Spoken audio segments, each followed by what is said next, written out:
Welcome to today's Trusted Advisor webinar. This is Portfolio Strategies for a Clinton or Trump Presidency. Thank you for taking the time. I'm especially pleased that we found Landon Jones of REVISOR to weigh in on this topic. Even though he does a lot of his work on the back office side, he's got deep insights into how the end user, that's the client, pushes and I think it's fair to say deforms what we usually consider best advisory practices. So an extremely nimble thinker and speaker, so I've got to warn you, there's a chance we might go a few minutes long today. Now before we start, I'd like to dwell a little bit on what I just said about how the end user is deforming best practice. I know this is a noisy electoral cycle, but long-term wealth is about focusing on the signal behind the noise. That's what you tell your clients, supposedly.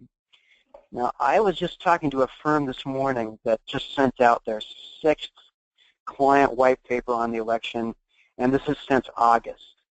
So every single wiggle in the polls, every surprise, every state that flips, suddenly there's an all-new research report telling them that it's business as usual.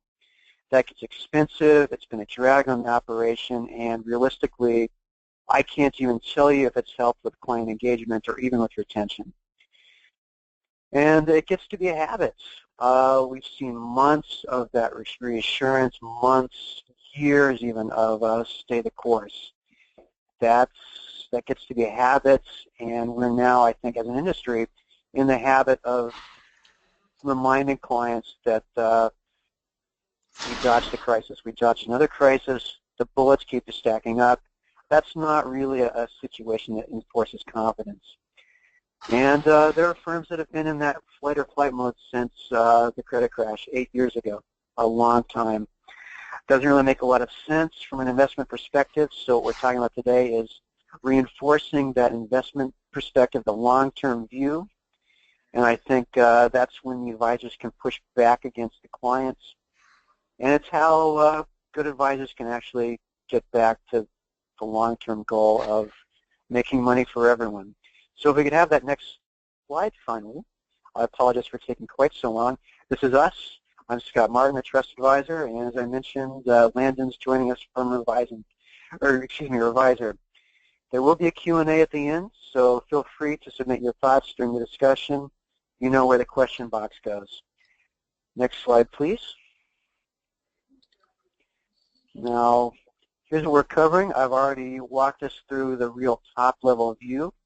This is the agenda. And when you think about it, you already know the answer to the question. We're not going to take sides here.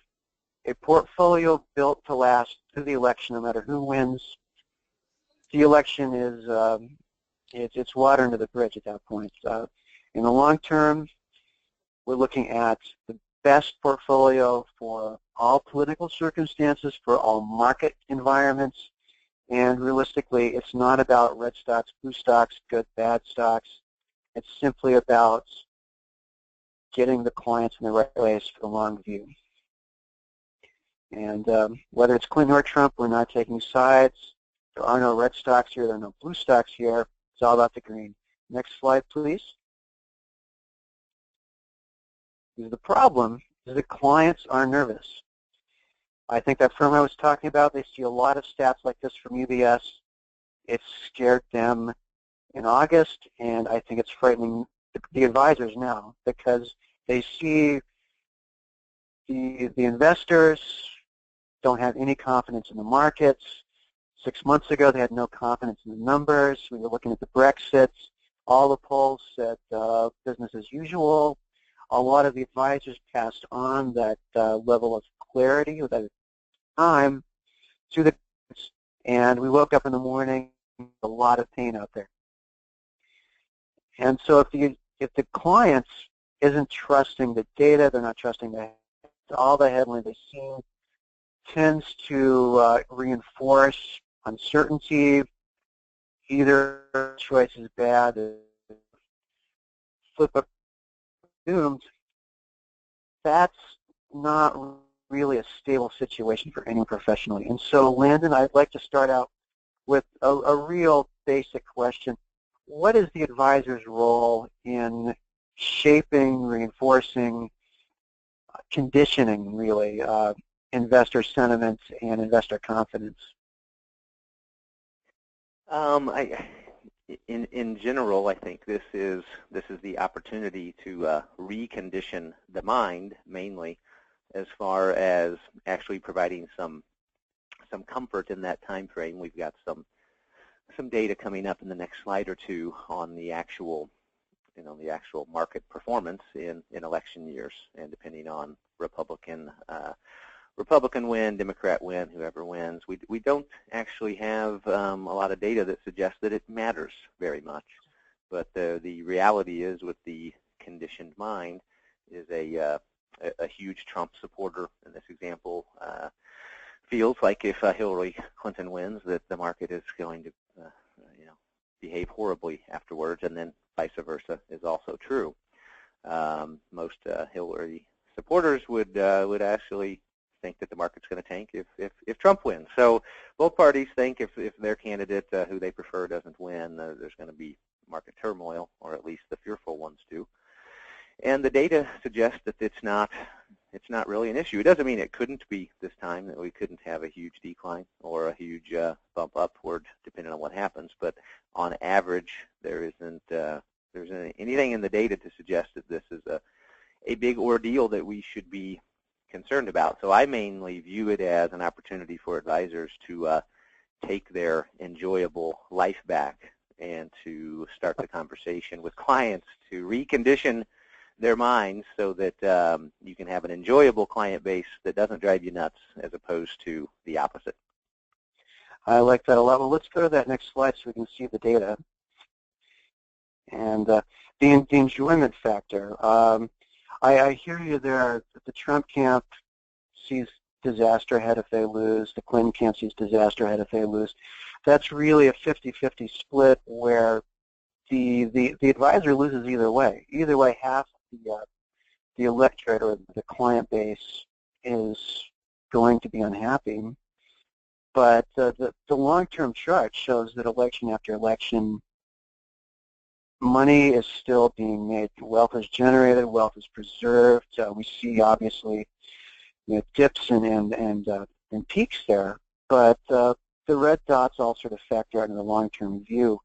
And Landon, first question there is, 2008 was a huge dip. Is the industry and the investor population in general, are we still sort of shell-shocked from feeling our way out from that one? Yeah, I think so. Everybody's memories are, it surprises me how quickly the rebound occurs for some, and for some of our clients, for example, it's as if I don't think they will ever forget the 08-09 debacle, and it really changed the structure of their portfolio. From our standpoint, we made significant changes for them, and they've never wanted to go back the other direction. But that's not a majority of that's not a majority of the time. So overall, I think we just need to guide clients. We need to guide clients, and like I said earlier, there's just there's a need for reconditioning, and this is that opportunity. In 08 and 09, that was definitely a much different feel than an election. My client base wasn't nearly as large then as it is now, but it was still, my practice was fairly mature, and it was, for anybody on the line that had a decent-sized practice at the time, it was really, really tough to just get through all the phone calls. People were scared that their CDs were at risk and their fixed annuities were at risk, not just equity and bond investors. So it was a crazy time. Most people, I think, have, for the most part, forgotten about it and are unfortunately ready to move back into the market after it's already gone up. And so those are the kind of things that we should be trying, in my opinion, trying to avoid or trying to steer our clients away from. And a conversation in election year, in my mind, is a great opportunity to start the path to what I like to call advisor liberation, which really just means your clients are hearing your message of sanity and rationality and truth, if you will, and that we've got a huge force against us, if you will, which is the media and all. If every person wakes up in the morning and has their TV going and radio going and is living their normal life, we're inundated with what's the market going to do when depending on who wins the election. And it's just a story. It's something that is it gets ratings and it's something that's talked about a lot, but in reality, it just causes us problems. So I think we need to be able to get our client base to understand that and to really show our conviction and get them through this and get them educated and conditioned in a totally different way. I like that. Well, I think one thing I'm seeing here is this chart, the marvelous upward ramp of history. That right there is reality, and that's what advisors have to be high conviction about. One way or another, we can say with fairly high confidence that history has always gone up throughout all the disasters, all of the very fragmented political situations we fought in the past. Just looking at that, 2008 took maybe 4 years to recover, so by 2012, and that's only 4 years ago, everyone was made whole. And that was, by a lot of metrics, the worst market collapse in history. Yeah. So does it make sense in your experience to quantify the risk with real numbers as much as possible and tell them, it's not stay the course, be with me forever, markets may go any number of directions, but here's what history tells us markets can do, and here's prepared for that? Does that make sense? It does, I think, especially for a more analytical client.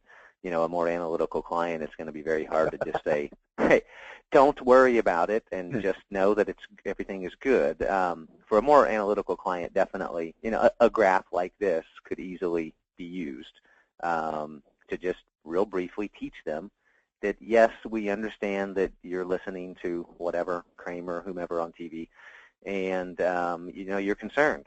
But it on average, from a probability standpoint, we don't really need to be concerned. And what's the response is always, this one is different.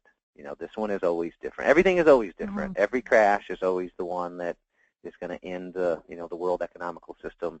And it's just a result of fear. And human beings become fearful. So we know that. And when we try to step back sometimes and ask the why, why does that firm, Scott, that you were talking about, why are they sending out 6, information pieces about the election?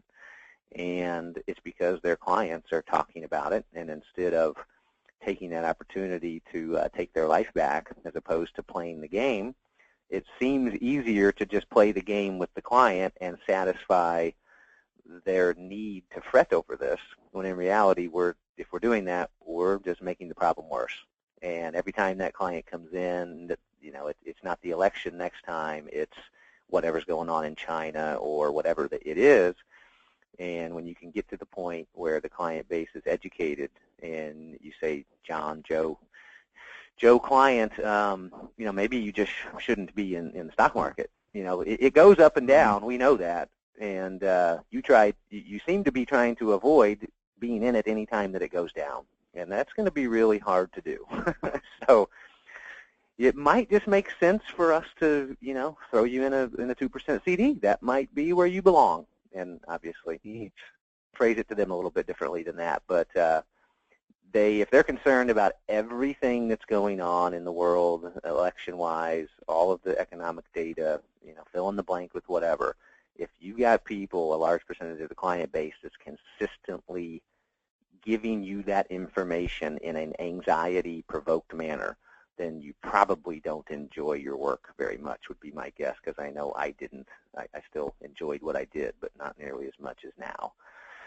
So, I would educate them and get your life back. Well, there's a lot in that. And I think let's hit the next slide maybe, because we've been talking about the more analytical clients, but as we all know, most of them are not looking at that chart. If they were, they'd be so easy to handle. But instead they're watching Kramer, and they're on that fear, dread, greed sometimes spiral, where everything is irrational one way or another. And there is an alternative. There is. For even the irrational clients. And what conversation do you think they're having here? Obviously they're happy. I don't know if they're talking about the election, but how do we structure this particular type of happy conversation? Yeah, mine are usually a lot older than that, not quite that attractive. Good-looking young people. But yeah, I'll try to. I've had this conversation so many times over the last few years for multiple different reasons, and it's the same repeat offenders. So don't get me wrong. In my client base, there are clients that already came to the table with what I would call the right mindset. They understand what they're getting into. They don't cause all of these problems for the advisor, or non-fun times for the advisor. So the way the conversation normally goes, I'll probably be a little bit less nice than I would be with a client, because I'm always being very respectful and nice to them. But the message that I am conveying as they start to voice their desire to either go to cash temporarily because of this, whether it be the election or anything else, whatever it is that they're talking about, which is coming from a place of fear currently, and they want to be out because they can't handle the possibility of values going down, is at that point I really don't, I'm not pulling up data from 08, 09 and showing them how long it took to recover on a chart. I might reference that, but I'm basically trying to put them in a place where they come to the realization on their own through my questions that they either need to be in the market and looking at this from a long-term perspective and understanding that we go through cycles, or they need to not be in the market, because we know that when they follow their emotional desires to make changes, that they do exactly the opposite of what they should do. It's not that they kind of do something bad. It's that they do exactly the opposite of what somebody like Warren Buffett would do, or I'm not Warren Buffett, but what I would do, which is it makes a lot of sense to buy stuff cheap and sell it when it's worth more. You know, it's that simple. And when you follow the emotional roller coaster of the average investor, they get scared when the market goes down, and they want to sell the stuff. They bought it for 100 and it's worth 80, and they want to sell it now because they're scared. And they're not realizing how crazy that sounds when a rational mind is processing it. So I take them through the scenario of, if you want to have all knowns in your life, which that's what it feels like as they're describing their fears. They don't want any unknowns. They just want to know that they're going up and to the right every year. Not long term and going through dips and going through the peaks and valleys. They want to just go up 7% every year. And unfortunately, interest rates aren't CD rates and fixed annuity rates aren't bearing that. They're significantly lower, but that's what I go to with them, is I bring it up as a viable option. I know they're probably not going to choose it, and I've only had one client actually go from a moderate portfolio into essentially fixed guaranteed investments. But every other client, it was the conversation point that I used to teach them that they really, if they want no fear and anxiety, they want all knowns, we can get them a 2.5% rate, with a 5-year lock-in period.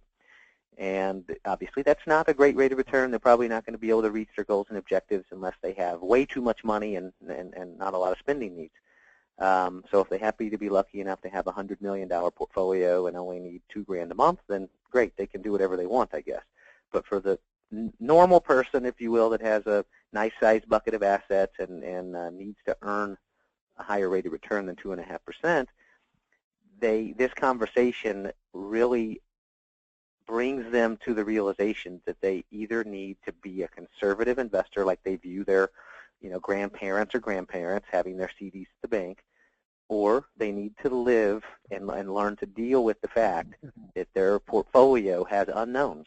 And I and you and no advisor on the phone, nobody can bring knowns into the unknown world. And it's worked wonderfully for me. It has taken more than one conversation with several of the clients, but after repeated, the message being the same, they're getting the same message from me every time this situation comes up. After 2 or 3 times, they finally go, okay, I get it, because I always bring it back to them having a decision to make. I educate them on the options. There's a limited number of options. Here they are. I can't make options out of thin air that don't exist. Here are the options, and which one do you want to choose after I educate you? And it works great, and I love my career in the advising world after all of those folks were reconditioned, because I did, unfortunately, help condition them in a negative fashion prior to that. I was like maybe some of the folks on the phone, maybe not, but I would do exactly what I'm saying now not to do. People would come in and ask about the election or ask about the whatever, and I would just go along with it because I didn't want to risk them not liking what I had to say when it didn't follow their course. And I realize now I should have been doing that the whole time. It's so simple. They love the confidence and the conviction and the surety behind the voice when you can look at them in a nice way and say, yeah, that's crazy. This is crazy. I wouldn't use that exact word, but it actually enhances the relationship. It puts you in a place of posture, and it's a significant improvement in quality of life for the advisor, and the client wins too, because they don't end up doing silly things with their monies that buy high, sell low kind of scenario. Well, it's simple, but it's scary because I think that firm I was talking about at the beginning, they're unhappy and they're tired of wrestling with the clients over the client's perceived risk tolerance. The client says, I want to sell everything, move to cash, move to gold, hide it under the bed, and no advisor wants to do that because that's, not only is that going against all best practice, but it's a terminal relationship, I think, in a lot of cases. And so I'm wondering, excuse me, with the clients when they say, let's go to gold, sell everything, does the light bulb come on when you show them the numbers and you say, okay, well, if we do this and we can do this, here's what your performance looks like and here's what the lifestyle needs need to change to conform to? Is that when the light, so that's why only one in history has gone that way, because I know so many of them talk about it all the time. I'll go to gold, and so only one has ever actually seen the numbers and gone that direction. That's not bad because that's high retention. That's not so scary after all. Well, and they did it with me. At the time I was hybrid. I had, insurance and securities licenses, so they took all their money and put it into a multi-year guaranteed, a CD type fixed annuity for 5 years with me. So I guess I kept the client. But I did have actually some folks in 08 and 09, or actually I should say soon after 2010 during that calendar year, I had a couple of folks that reduced their equity down to almost zero, where we ended up managing a bond portfolio for them. But what I told those folks, I'm thinking in my mind right now, I'm seeing their face. I had three additional people after that huge debacle in 08 and 09 that did totally change their portfolio structure, but not into CDs and fixed annuities, but just either took their equity percentage down to either zero, and we managed a bond portfolio for them, or down to 10 or 20%. But what I told all three of those folks, of which one went against what they promised me, was I said, I'll take your portfolio, I'll take your 50% equity portfolio and take you down to 100% bonds.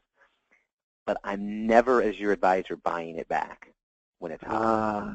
Nice. I'm not buying it back. If you call me and you want to buy it back, if we sell all your stocks when the Dow is at 9,000, and you want to buy them back at 13 or 14, then you need to either handle it yourself or switch, because I'm not buying them. And I had one of those three actually do exactly that, and I didn't buy them, and she left actually, but she was kind of a miserable human being anyway, so it didn't bother me. But most of them are not. Most of them are great people that just happen to have anxiety about their money, which is understood. But us feeding it and kind of feeding that beast or that entity as opposed to helping them work through it, I think becomes a big negative. So we want to take those awesome clients and human beings and help them make good decisions and help them through their anxiety and their worry about their dollars. I mean, it is their resources. It's their bucket of resources that they're going to use for the rest of their life to buy things. So it's obvious why it causes them anxiety. But the anxiety and the decisions that they want to make during those times of irrationality are very, very bad decisions typically. So we need to keep them from making those bad choices. I think that's excuse me. That's a terrific point, because we all have anxiety, and we always say the advisor has no crystal ball, but at the end of the day, we don't know who's going to win the election, and we don't know how policies will emerge out of that. We don't know what happens in Washington, how that affects Wall Street, and the advisor really isn't getting paid for the crystal ball. We're not being paid to predict, and so I think the next slide reinforces why the advisor is actually paid, and that's controlling what we can control and controlling around what we can't. And so would you like to maybe just sort of walk us through this chart of where the fee is really justified? Absolutely, and I liked the way you stated that, by the way.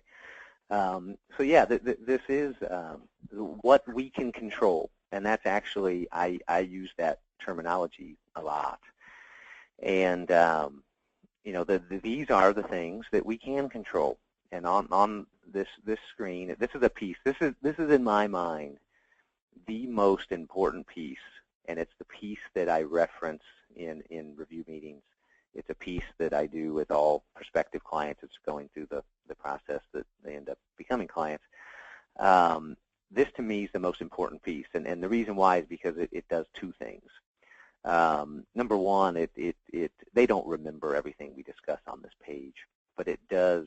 Most of my clients remember it, and they remember the amount that they don't say basis points, but they say 3%, and so they remember that. So it gives the client some validation for what value is created by having a relationship with this advisor. But what it does for me as the advisor is huge. I think it's even significantly more important than what it does for the client.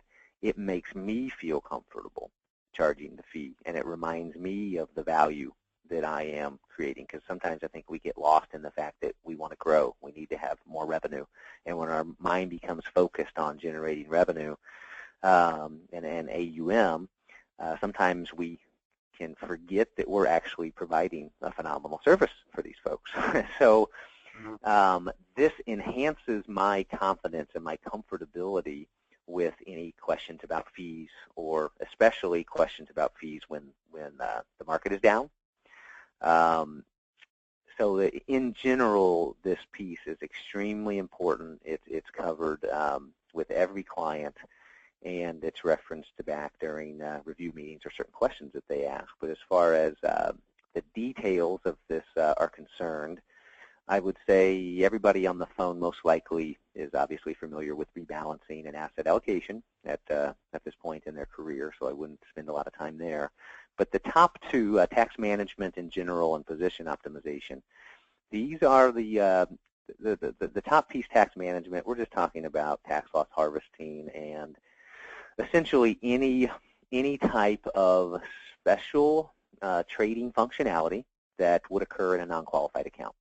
And again, most of the folks on the phone are familiar or at least have heard of tax loss harvesting, where we offset some possible capital gains with capital losses and purchase a position very similar to the one we just sold to avoid a wash sale rule issue. And things of that nature. So that piece is understood by most as well. The bottom item, position optimization, this is a advanced tax planning tool that's measurable. The value created is measurable.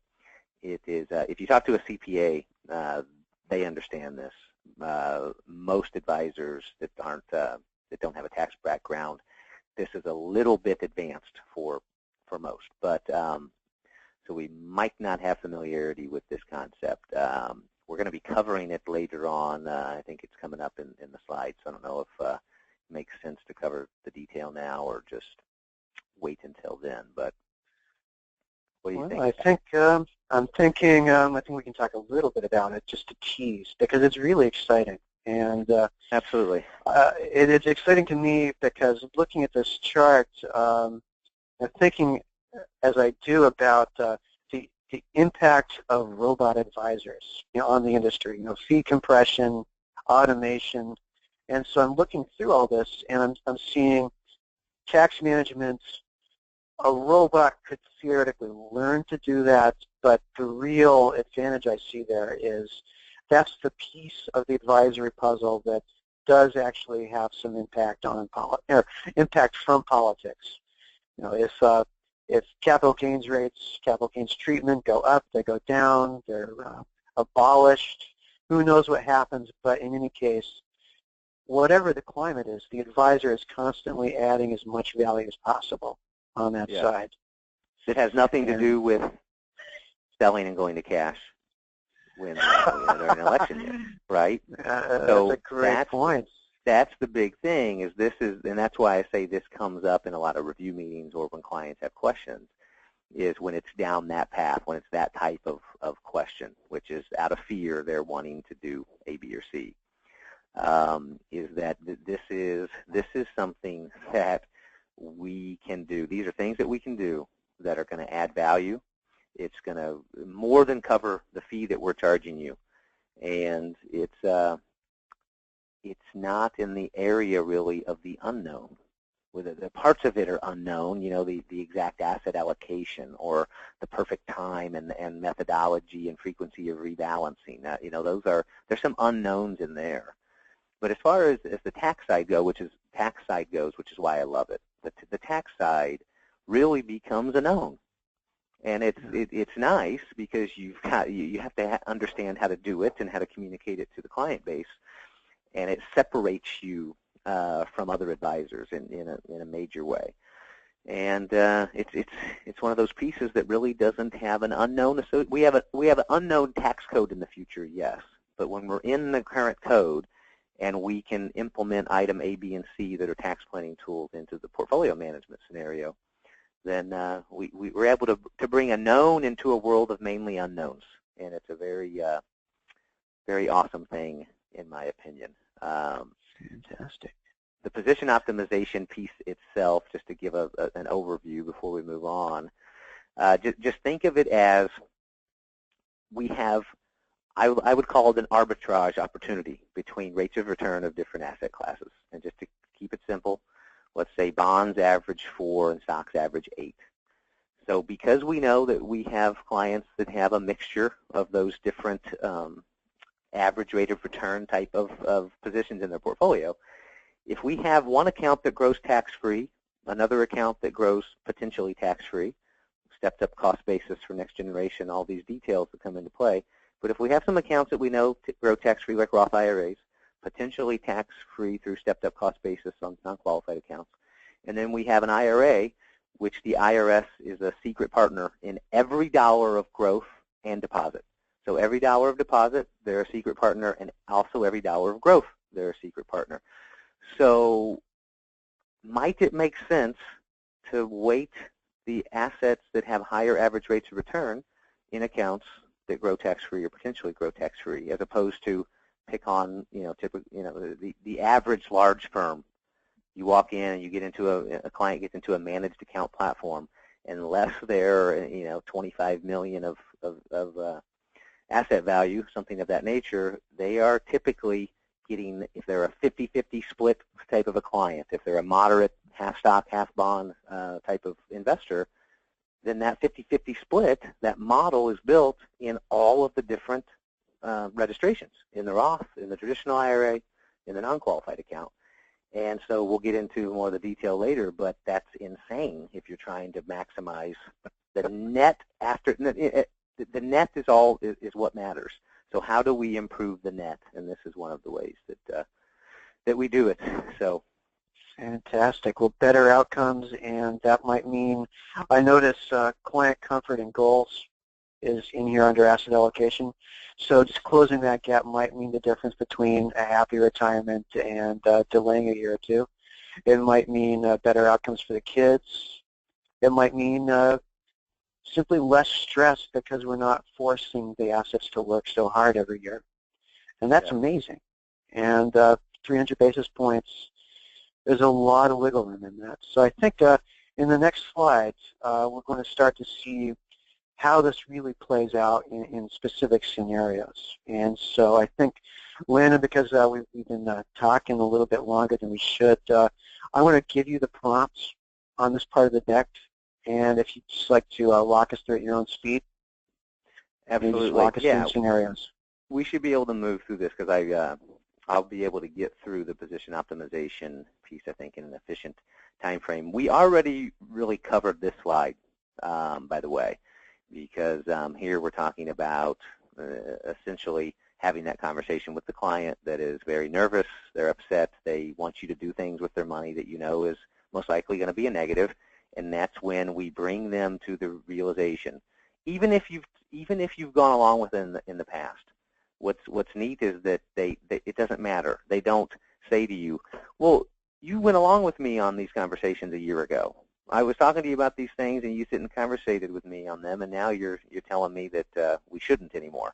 And nobody ever did that. And I would equate it to transitioning from a commission-based practice to a fee-based practice. You know, anybody on the line that's done that, you have the first part of your career possibly where you were in the commission-based world like I was, and then all of a sudden you switch to charging fees. I never had one client say, well, wait a minute, you were kind of a fan of this commission thing when I started, and now you're moving to fees. What gives? You know, they see the conviction and the belief in what you're telling them, and these things don't really happen. So there shouldn't be, if the advisor can get past that fear of having a different conversation with the client, we just need to use this opportunity and use the tool of CDs and fixed annuities as the extreme example of what they're actually describing they want. They don't know that. They don't come into the office and say, give me CDs and fixed annuities at 2.5%. But what they're saying is, take away all the unknowns. Give me 7% rate of return every year, and I don't want to ever see it go down, and I don't want to deal with worrying about the election and all of these things. So it's the extreme example that brings them to the realization again that there's a limited number of options, and this is one of them if they want to get rid of all of the anxiety and fear they have. And works very well. So we've already covered that a couple times now, so we can move on to the next slide. Return. Yeah, and here, again, we know that the option of, if the option is chosen, if the client actually took you up on the 2.5% 5-year CD or fixed annuity, then okay, fine, but we need to educate them before we actually implement it and show them the number of dollars they have right now, what their retirement goals are, and everything else, and confirm that it's actually okay for them to only earn that rate of return the whole time, which for a lot of folks it's probably not, unless my example earlier, they have $100 million and only need a few $1,000s a month. So most of the folks don't have that problem, but we obviously just to be, I don't know, fair is the right word, but thorough when we're using that option, which the CD fixed annuity conversation works. It worked for me with every single one of these folks that caused me a lot of pain and suffering in my career. It worked with every one of them, and I would always, if they started to act somewhat interested in going that route, I would then start to educate them on what that looks like for their portfolio long term if we only earn that low rate of return. We can move on to the next slide here. So this is actually a piece from, we use Riskalyze. We love their software platform. We use their autopilot platform on the robo side, and the solo version for our personal client base. But this is just a screenshot that we took, and this is something that I use. The way I would describe it is, it's the person that they don't want to take me up on the offer to invest in 5-year CDs and fixed annuities. We know they don't want that, but they'll say things like this. Well, but you're watching it anyway, so I mean, if it starts to go down, then you guys will take care of it. I mean, they really think that that's real, and as we know, if the portfolio goes down 20%, and now we're watching it because it can go down 20% very fast. It probably doesn't make sense to sell at that point after we're down 20. So when clients start to make comments like that, or they'll say, well, yeah, why don't we just reduce my stock percentage a little bit. Let's just reduce the volatility and risk a little bit. Let's make a small change. I use this to show them what that actually means. And then I convert the percentage to their dollar amount of their portfolio. So $1 million invested asset client, they start talking about making some minor adjustments, moving to a 50% stock instead of 70 or 80. I pull up Riskalyze. I show them the historical volatility range of that type of a portfolio. And so, so the example during the financial crisis, this risk score of 38 on the right, on the bottom right, that's not a highly equity-rich portfolio. That's maybe 40% equity. And I show them, you have $1 million in the 08-09 debacle, you'd be worth $850.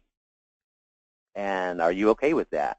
And a lot of times the answer is, yeah, I'm okay with that. And other times it's no, I would absolutely be freaking out. And well, now we have a choice to make. I can't magically make your portfolio not go down when the market goes down. It's not going to happen. That's not the value that I create. The value I create was on the previous slide. I don't create the value of knowing when the market goes down and getting you out. So this is just what I use to take that person that's got some anxiety and fear, wants to make some adjustments, and in their mind, those small adjustments mean more than they actually do. They think it solves the problem of volatility altogether, and I use this to show them what that change would actually mean and then convert it to a dollar amount. We can move on to the next slide now. We can move on. We can move past here. We've already discussed this. We've actually already discussed this. All right. So now I'm going to get into. I'll cover the position optimization piece, and then we can cover questions. I'll cover this kind of fast because some of the questions coming in will most likely be on this topic. This is a huge positive, a huge thing to implement into a firm.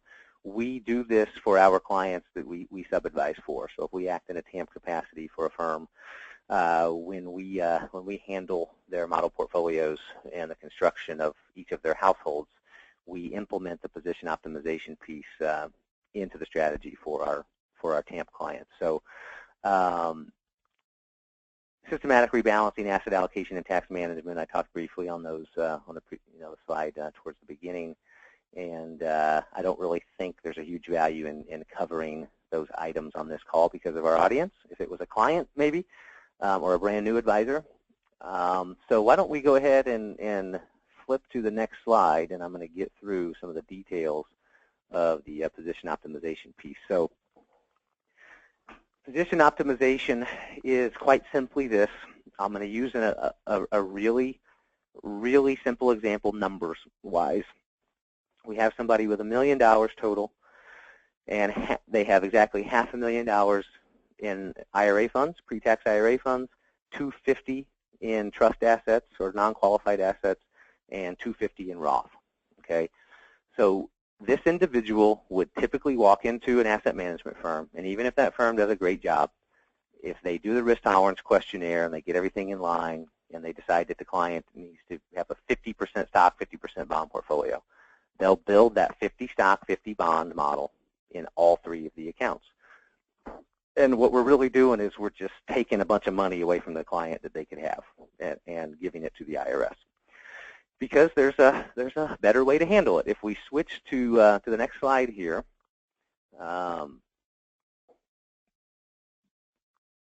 in that example I gave, 50% stock, 50% bond, moderate investor.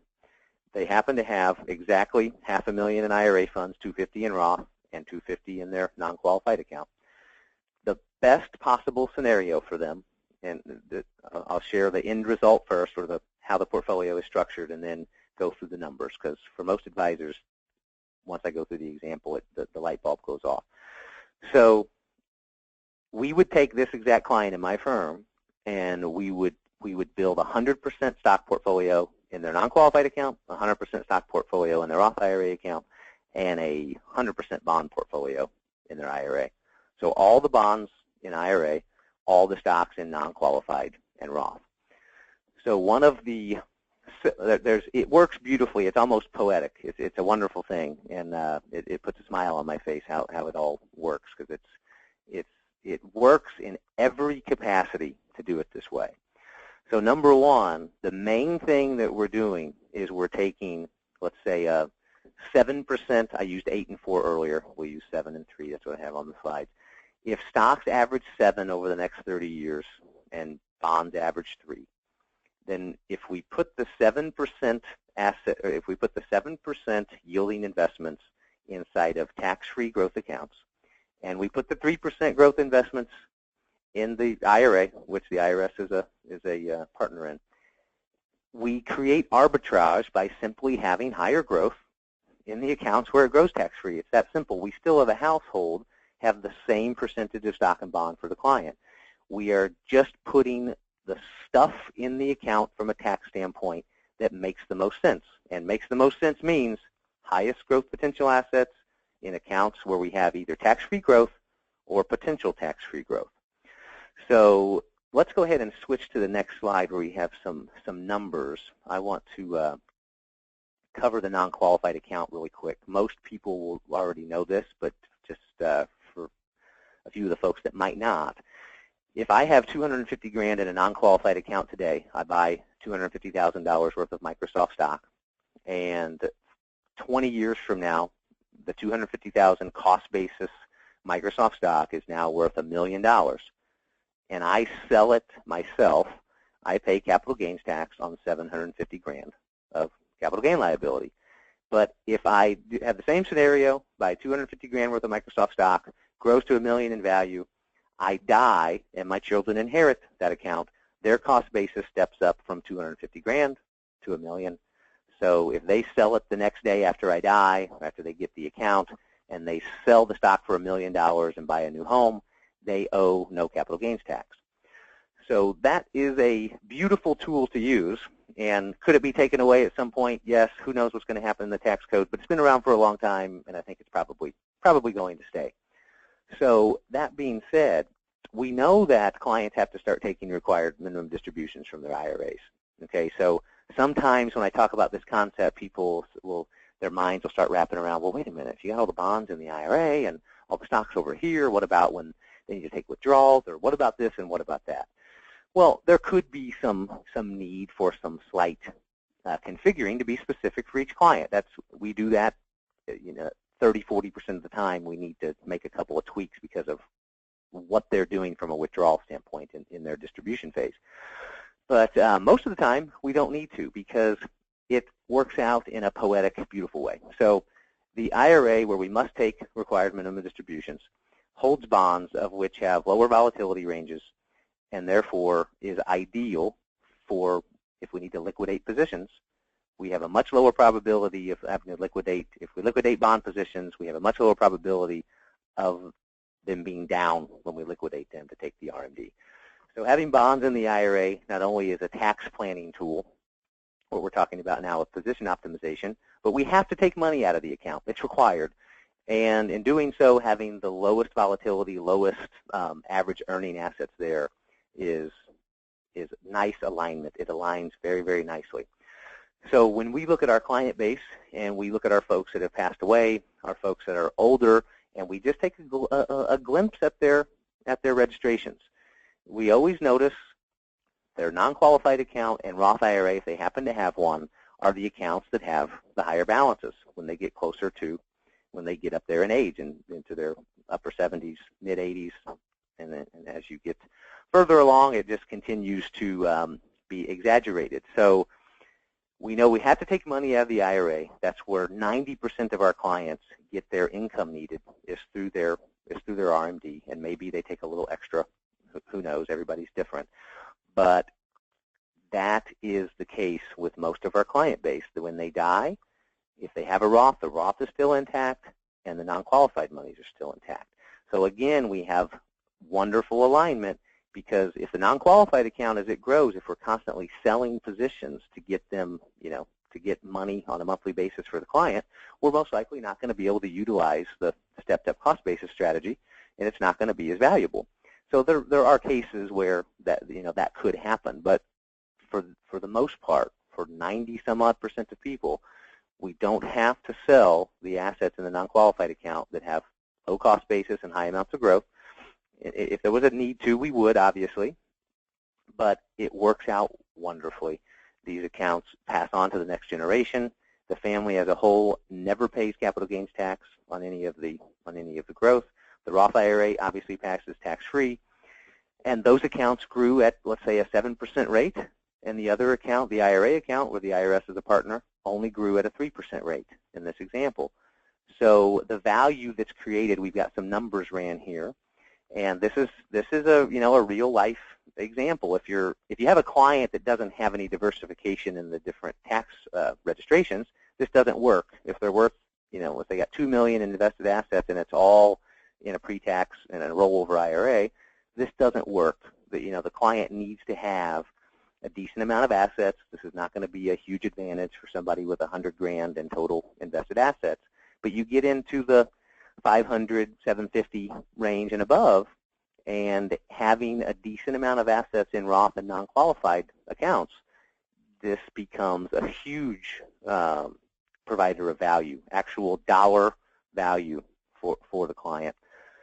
So let's see here. We've got the numbers. If we flip to the next slide on how this pans out. So I think everybody has access to this. We obviously don't want to sit and read all the data on these slides. So let's go one slide further.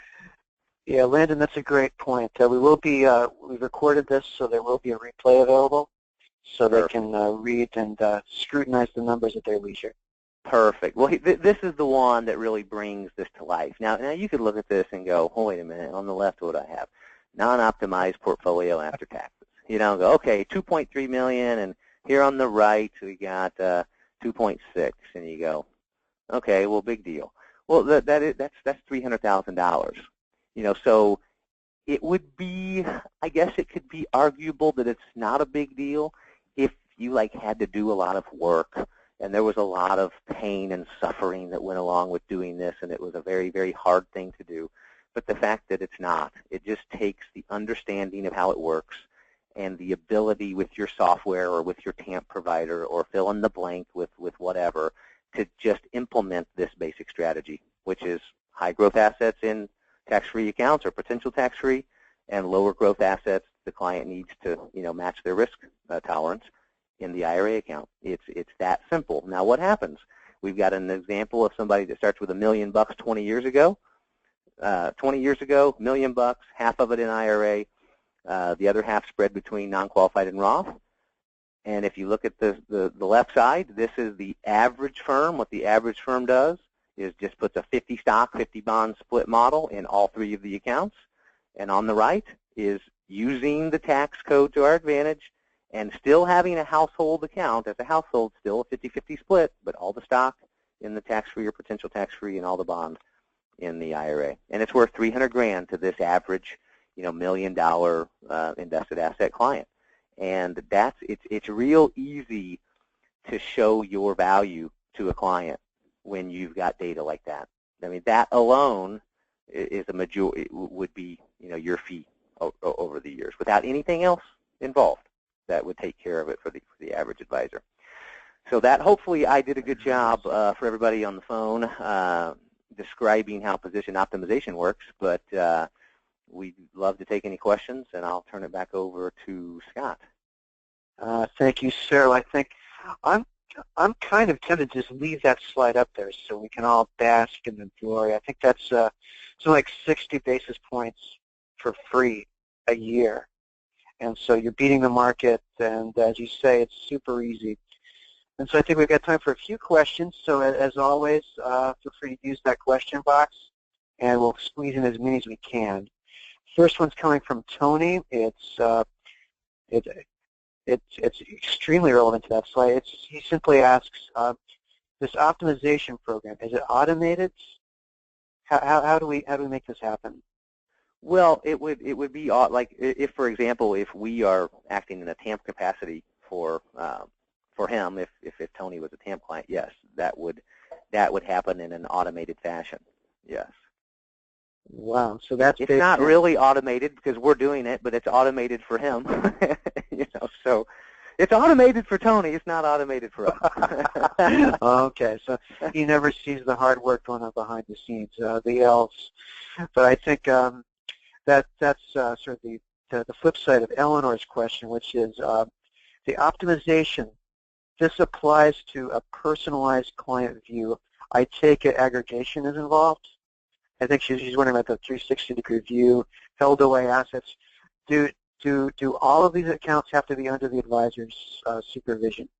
No, absolutely not. The same concept applies.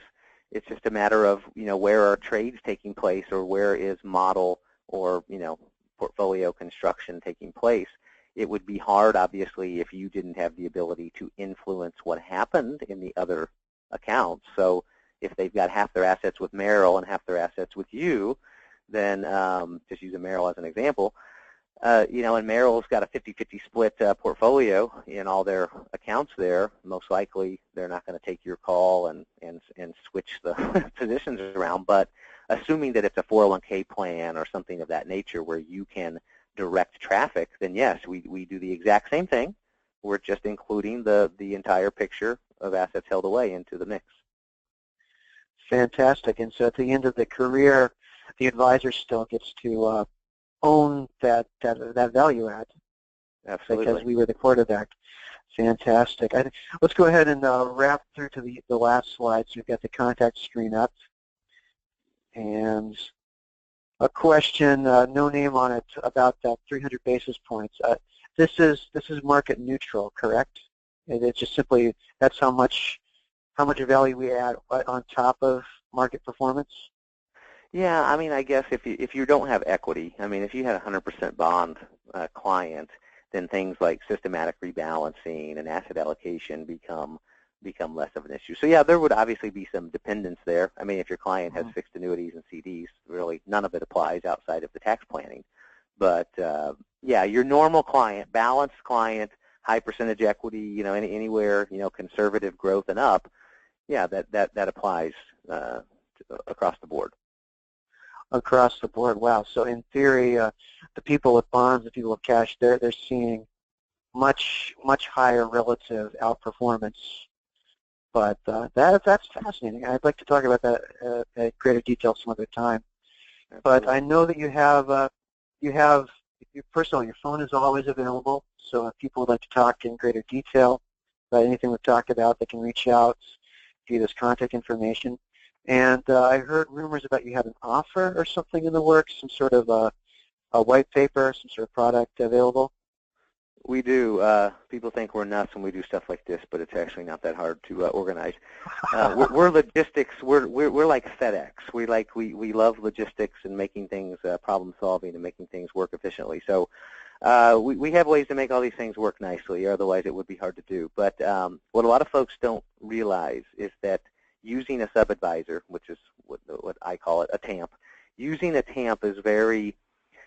You don't have to commit to just one TAMP. You don't, it's more of a pliable process than most people realize. So what a lot of advisors don't realize is if, let's say they're using another TAMP and they've got an interest in somebody like us, they think that they have to move all their accounts and do all of this stuff, when in reality, you just sign a sub-advisory agreement. Now, don't get me wrong. There could be folks on the line that have a broker-dealer affiliation and we're not approved on their platform. I mean, there's compliance issues, and I don't know for positive everybody's personal situation on the phone.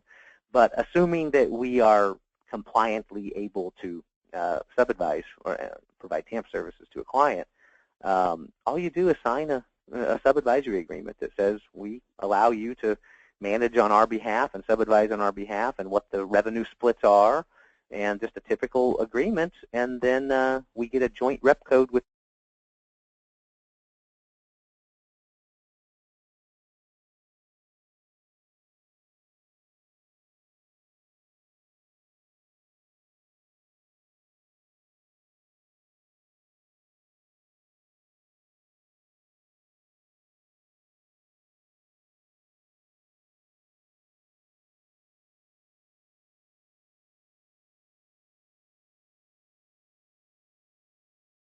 like the relationship, you don't want to work with us.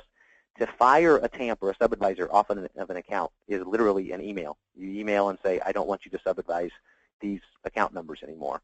And we stop billing our fee at that point. It's over. It's done. And then you can take it from there and self-advise, or give the account to another TAMP or whatever you want to do. But it's very, very, very simple process to maybe test somebody out or kind of dip your toes in the water. Fantastic. So it's, even though it's a turnkey relationship, it's not one key, one car for life. It's we can test drive as many as we like. Exactly. That's revolutionary. Exactly. And anybody that wants them, we would provide the marketing documents we provide to all of our advisors, white labeled with their firm's logo and everything. The advisor sources value piece that was at the top, that 300 basis point piece, that's included, and just the pieces that we use to educate prospects and clients that have helped us along this path, and anybody that wants to take us up on that is able as well. Exciting stuff. Well, on that note, we will be redistributing the replay as soon as it's available. So people on the call, you can delve into the slides as much as you like at your leisure. And as always, reach out to me or to Landon or anyone with questions, comments, suggestions. But I did promise you that we'd end only a few minutes after our hours. So thank you all very much, and I look forward to talking to you all again. Thanks, everyone. Thanks, Scott. Bye-bye. Thank you, sir.